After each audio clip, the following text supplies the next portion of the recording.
Okay, why don't we go ahead and get started? Hello, everyone. I'm Dr. Meg Bouvier. You know me as the creator of your library of NIH grantsmanship courses. I have over 35 years of experience at NIH as an applicant, an intramural researcher, a staff writer, and now a full-time NIH grant mentor.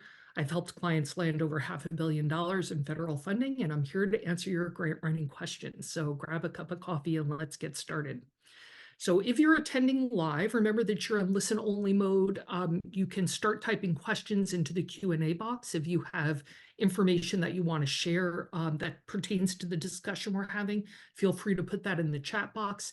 And if you are viewing this as a recording on our YouTube channel, today's date is March 20th, 2024. So just a reminder that what we are saying today is true to the best of our knowledge on this date. Things change very quickly at NIH, so we encourage you always to double check to see what current policies are. So what you should be viewing in the library right now, we are coming up on our fourth and final installment of the Master the R Series Bootcamp. So I know many of you have joined for that, which has been a lot of fun. It's been a very lively group with lots of great questions. I would imagine that given that it is March, a lot of you are probably watching Master the R Series Chapter 1 preparation and Chapter 2 specific aims. In addition, there are two updates from NIH that I want to bring to your attention. One is that we are still under a continuing resolution. So that has been extended till at least March 22nd. Effectively, what that means is that we are almost 6 months into the federal year and still do not have a funding appropriation. So why do you care as an applicant? Because if NIH doesn't get paid, you don't get paid. So if you are awaiting a notice of award, it may be held up because most institutes, legally, they're allowed to operate on the budget levels from the previous year, but to hedge their bet in practice, what most institutes will do is operate under 80% of the previous year's budget and then hold up the notice of awards pending the final appropriation. So, and this year it's particularly concerning because for the first time in a long time, NIH is expected not to get a substantial funding increase. NIH has enjoyed nice funding increases over recent years, and that may not happen this year. That's the thinking anyway. The other thing is that there is a small policy change to the way videos are being accepted. They're now requiring you to email them as a digital file rather than sending, a CD or a DVD. This probably doesn't surprise you. It is not a big change, but it does give me the opportunity to point out that you can submit videos with your applications, which is something that most applicants don't realize. So there are a couple of stipulations where this is concerned. It has to go in as post-submission material. So that's that policy where you can update information pertaining to your application from in that window between upload and 30 days before the study section meets. It has to be data that cannot be represented by a still thing like a table or a figure. It has to have some temporal element to it or some movement element to it. You can't just submit a video for video's sake. It has to be germane to the needs of how you're communicating about those data. You also have to take stills of each video and give a description of the video and include it within the page limits of the research strategy. And you have to submit a cover letter with the application alerting program staff to the fact that you are submitting a video. So those things have not changed. The only thing that's changed is that you now are required to email it as a digital file. But because there was that change, I figured I would take the opportunity to just describe what the rules are around submitting a video to support your application, because I find a lot of applicants have no idea that they're allowed to submit a video with their application. So I thought I would just add that. So that's it for the updates at NIH. And without further ado, I would like to welcome back my dear friend, David Widmer. So David, would you like to introduce yourself and tell everybody what your topic is today? Oh, you're on mute. You're muted. You There you know. go. So I'm David Widmer, and this year marks my 30th year in the biomedical field. First as a bench neuroscientist. Like you all, I was a grant applicant as well, and using some of the research development best practices that I'll mention, I got 2 awards. After I left the lab, I became a senior grants manager at a cancer center, managed the grants office, and then started a central office research funding development team to support faculty like you in identifying opportunities and increasing application fundability. And I recently formed Widmer Consulting, uh, providing research development strategies and best practices. So today I'm going to share information about some of the common errors and omissions that may derail your intention to submit seamlessly, which we all have, either on deadline day or following multiple validations at NIH or even in review. So let me pull up my slides, share screen. There we go. And let us move this so I can get to, sorry. There we are. Okay. So what I want to talk about are just some of the errors and omissions. And there's 2 buckets that I'm going to talk about. One of them is sort of timing and attention to detail, and another one is about the content of the grant itself. And we'll see how far we get into it. But on Meg's website, there is a blog containing all of this that hopefully Riley can add the link in here so that you can go there. First off, as number 1, late submissions. And what I mean by late submissions is to your departmental or central office grants office. Because failure to follow your institution's submission policy can make all of these checklist items that I'm going to talk about just moot. You just won't have time to correct them or double check them. So in order to get a correct, oh, sorry, what did I do there?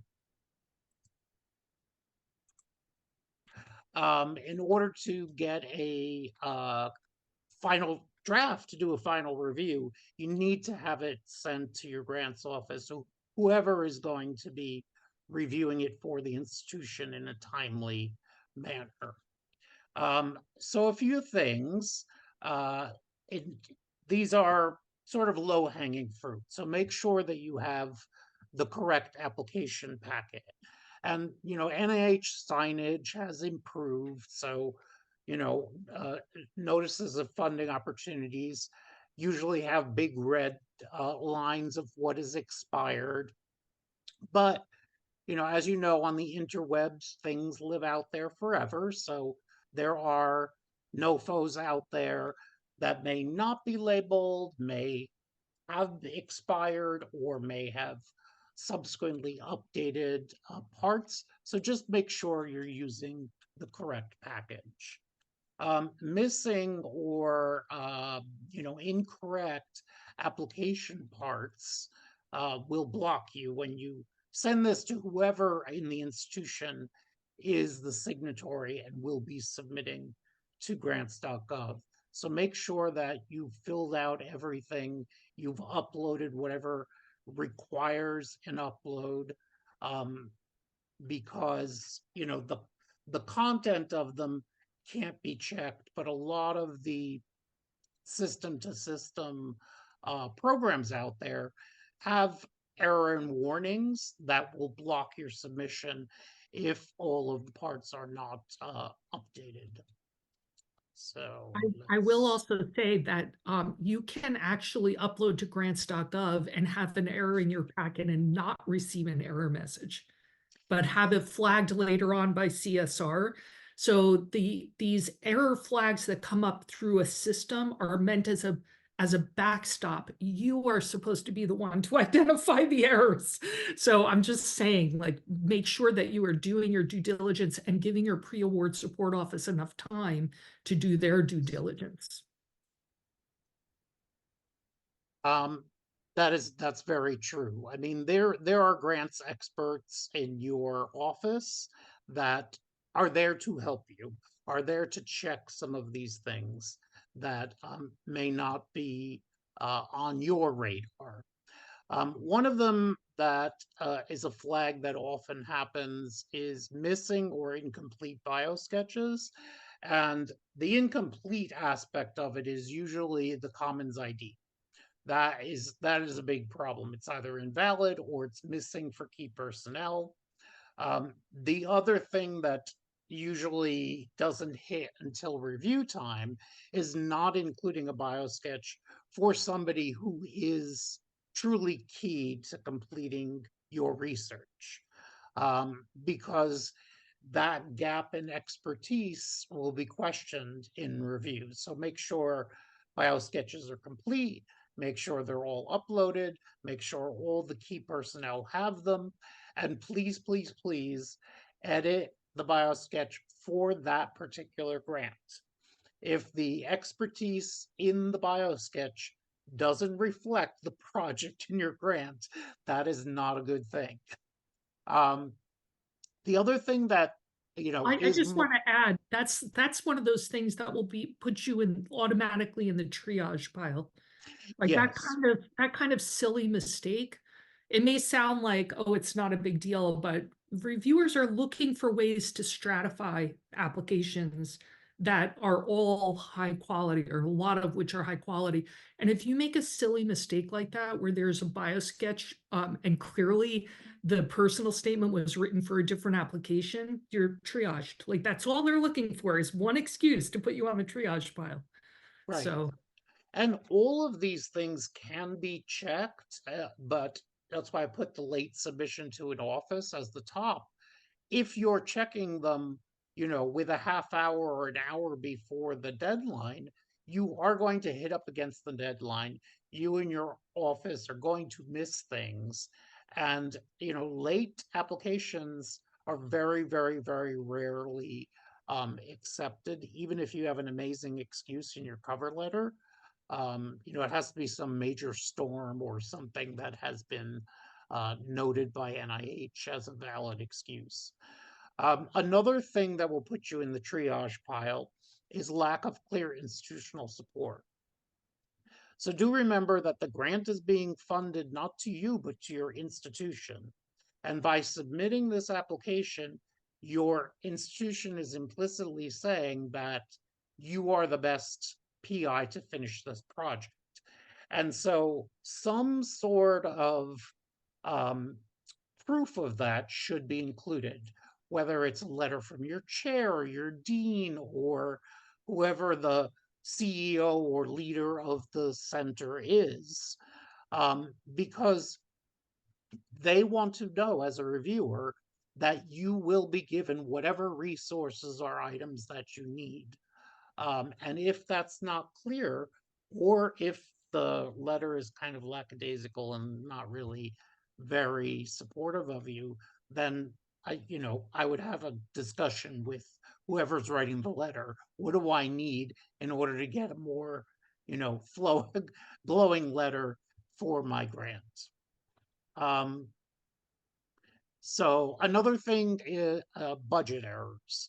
So what I mean by this is a common error that happens is either you have a rate agreement that your institution has negotiated with NIH for indirect rates and benefit rates. Make sure that's correct.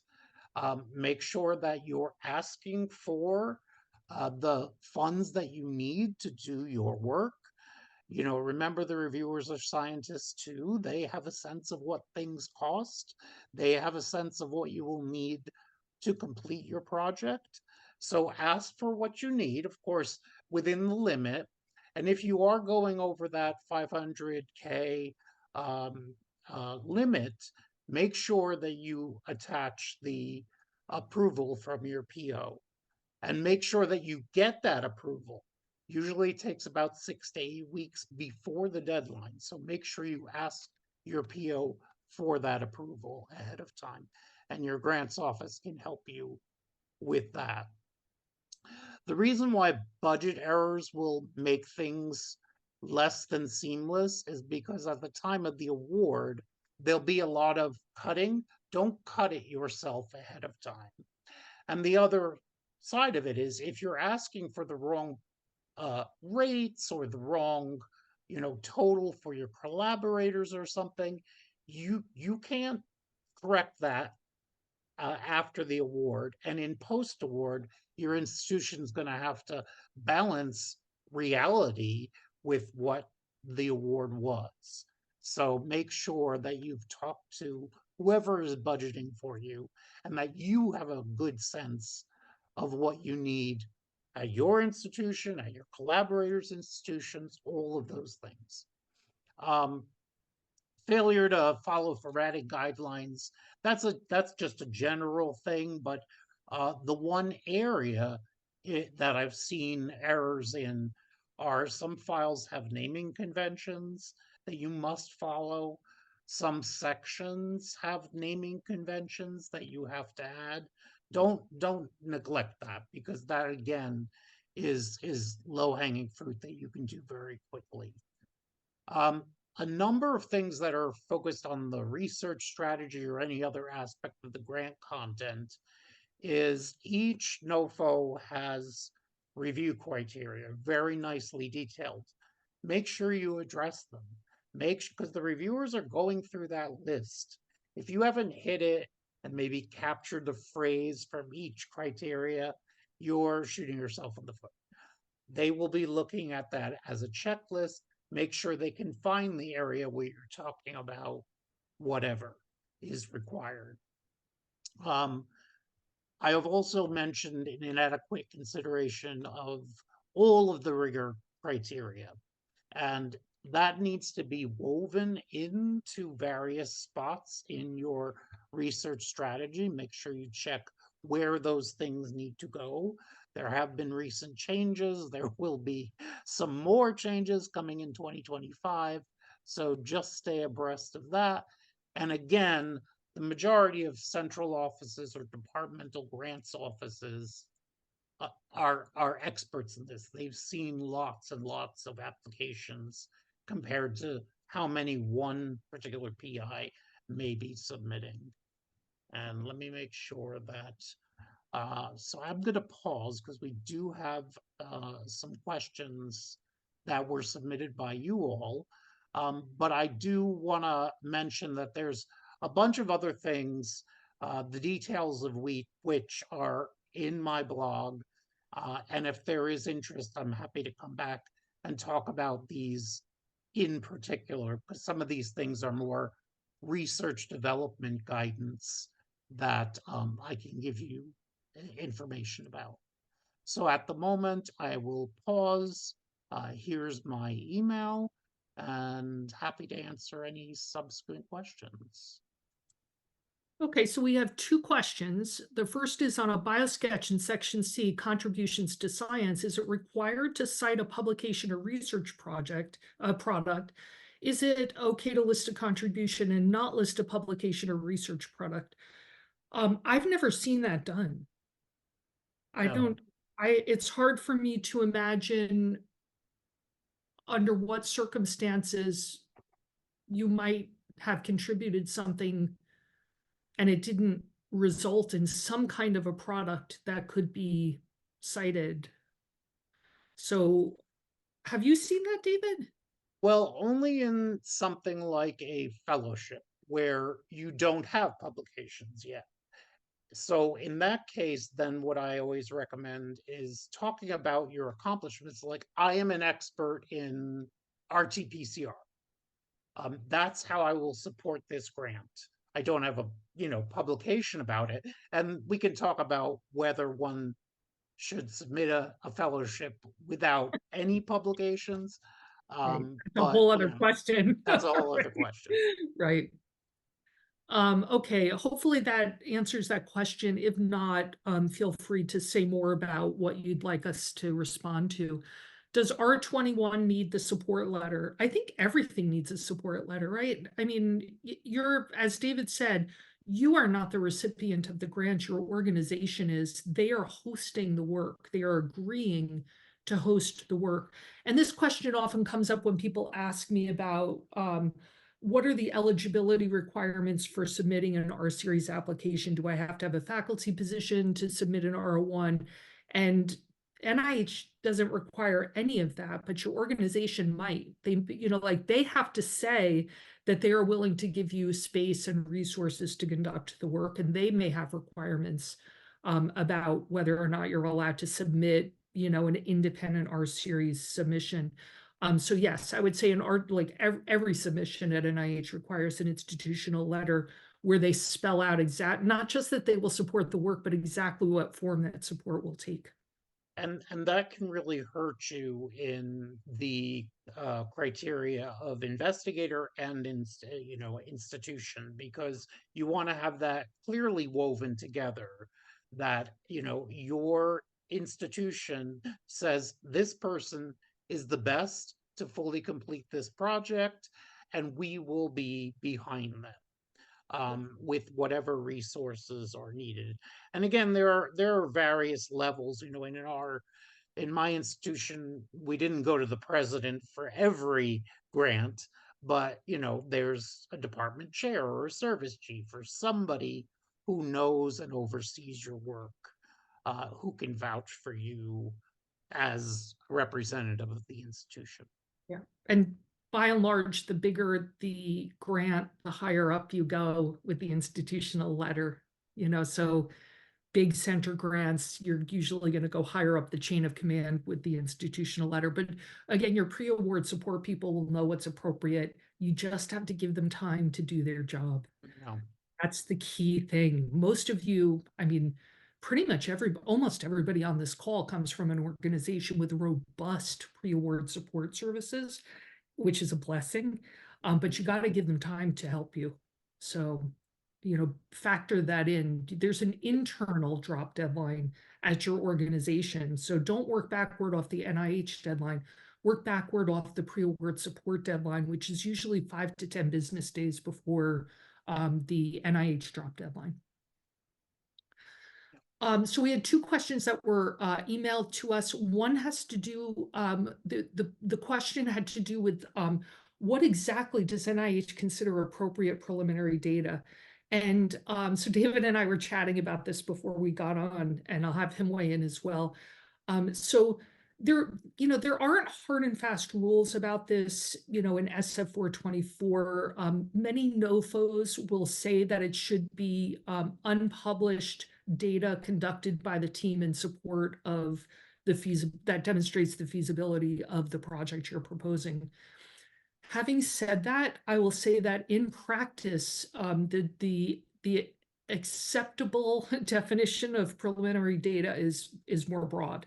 And you absolutely, particularly on an R01, have to have Yes. unpublished preliminary data in support of your application that's been conducted by your team. However, you might also have published data that your team has conducted. You might also cite published work by other groups to support the feasibility of the project that you're proposing. It can't only be that, but in practice, that is what people do. That is acceptable for preliminary data. Do you want to say a little bit more, David? Yeah, and then even if you are not submitting an R01, you are referencing preliminary data that your lab or whoever is mentoring you, has done with you as well. So, you may not have something that only you have done for a fellowship, but you're drawing off of your lab, your mentor. Your mentor is usually part of your fellowship as well. So, there's a lot of um, definitions as to what preliminary data is. Yeah. Yeah. In practice, it's pretty broad. It's just that it can't only be published data. It can't only be citing the published work of others. There definitely has to be some original unpublished data in there, but you can include some of these other things as well. Another question that was emailed to us, and it's a multi-part question that begins with, my application was not discussed. Now what? So I always tell people, give yourself maybe a week to feel like crap about the summary statements. They're very hard to read. It's, our colleague Burr Zimmerman refers to a bad set of summary statements as telling a person that their baby is ugly. So we sometimes refer to it as being ugly babied. So it's very hard to digest that stuff. It can really shake your confidence. Mm. So give yourself a little time to, cry in your beer and then pull yourself together and start working the problem. And that looks like having a conversation with your team members, your mentors, and the program officer, even if it wasn't discussed. I would send the summary statements to your program officer ahead of a meeting and then set up a meeting to discuss with them whether you should resubmit, what their take is on the summary statements, and then kind of collect the advice of this group about whether or not it makes sense to resubmit. Do you want to say more, David?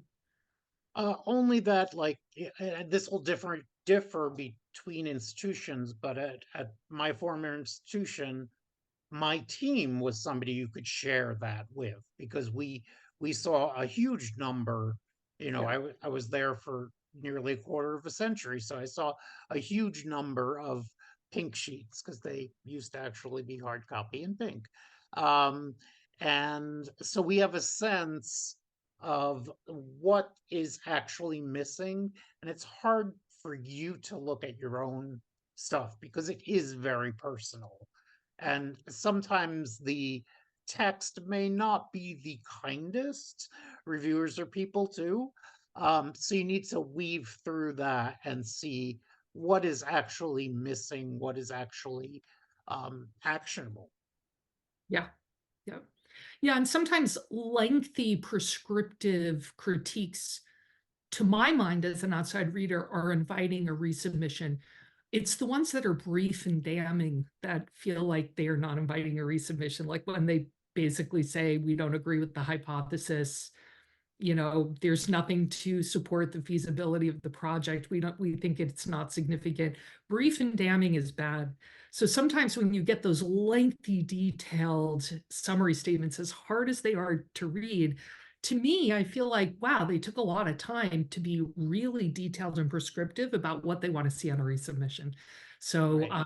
sometimes the longer ones, although they're hard to read, it's a better sign to me. Yeah, but even in the short ones, your office or just you, when you become skilled at this, if you can dig in that innovation was the hit, or you know what are the key words, because then you can run with that. You definitely Right. know what you have and have not explained, and what scores show gaps. Yep. So, and there are two other parts that I think we can answer quickly because I know we're out of time, but it's, what if I get assigned to a study section that I do not believe is a good fit, and do all NIH institutes allow you to request a study section for a resubmission? You can request a study section on any submission that's going to a standing study section. So all institutes will allow that. If they're asking for a letter of intent on the NOFO, then it's probably going to some sort of an ad hoc panel, in which case you're not going to request a standing study section. But all institutes allow you to request a study section on any submission if it's going to a standing study section. I think your question is, can I ask for a different study section on the resubmission? And technically that is allowed, but it's it's not viewed, it's a bad look. It's not viewed as something that the receiving study section is going to have questions about why you didn't return to the original study section. And it's going to put them on guard and make them kind of suspicious about what the issue was. So it's generally not considered a good look. If you really want to go to a different study section, you may want to think about retooling it enough to put it in as an A0 and go to a new study section. Another option, if you get assigned a study section and you don't think it was a good fit, in addition to choosing a different study section, you can go back to the same study section, but before even you upload your application, you can contact the SRO and ask that certain types of expertise be added via ad hoc member to the review panel. So a lot of times people have applications that kind of straddle two different study sections. So, you know, you might be looking at some engineering tool that's used in cardiothoracic surgery. So you choose the study section that has the engineers, or the ones that, or the study section that has the cardiothoracic surgeons. So you usually have to pick one and then request that the missing expertise be added by an ad hoc member. And you do that by emailing your SRO and making that request. So anyway, we are out of time, but I think we did get through Majority. all of the questions. Yes. We do have a few more points for David, so we'll probably invite him back if he's willing to come to present on the remaining issues that he didn't get to. And in the meantime, it looks like next 2 weeks from today, Becky Miro will be returning to talk about what reviewers look for in an R35. And then later in April, Aniela Itzo-Madic will be returning to talk about the differences in review. She and I will be discussing the differences in review between a grant application and a manuscript, and how that should inform the formatting and writing strategies for each, which are often the same and should be vastly different. So thank you, everybody, for coming. I hope to see a lot of you this Friday at boot camp. David, thank you so much for returning. As always, a pleasure. Yeah, we look forward to seeing you again sometime soon. And I wish everybody good luck with their grant writing. Have a great day, everybody. Bye. Bye-bye.